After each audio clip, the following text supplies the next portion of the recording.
I'd like to give you some ideas of language that we tend to use in news.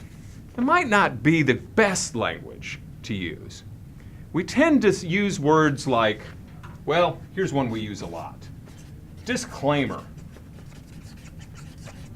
Let's do a disclaimer on this story. We're going to show this video. We know we usually don't. Let's do a disclaimer on it. Well, what does disclaimer really mean?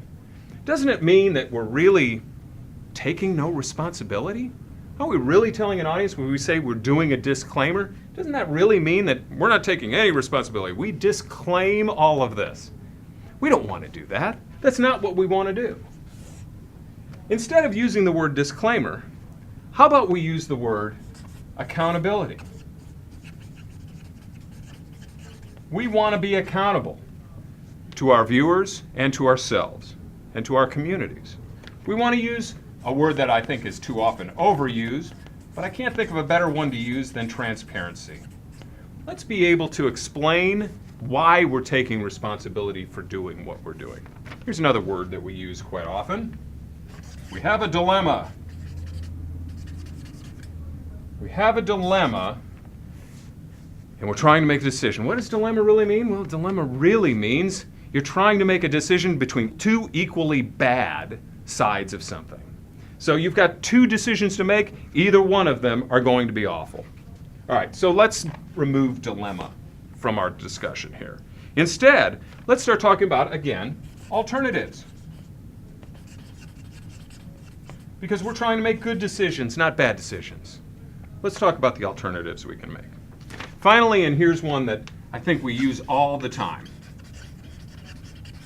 We use the word balance quite a bit, don't we? This idea of balancing. Two sides to every story, right? Does every story really have only two sides? Is there only a right and a wrong? Are we trying to balance the scales of justice here? Guilt, innocence? No. In telling good stories, in telling stories that may be made up of controversy or issues, we're covering a range of perspectives, not just right and wrong. So let's stop talking about balance. And let's start talking about just being fair. By being fair, we open up a whole range of options. By talking about fairness, we can also talk about proportion. So if we have two wacko people walking down the street carrying a flag, and we've got 6,000 people lining the street protesting them, is it really fair to give both equal time?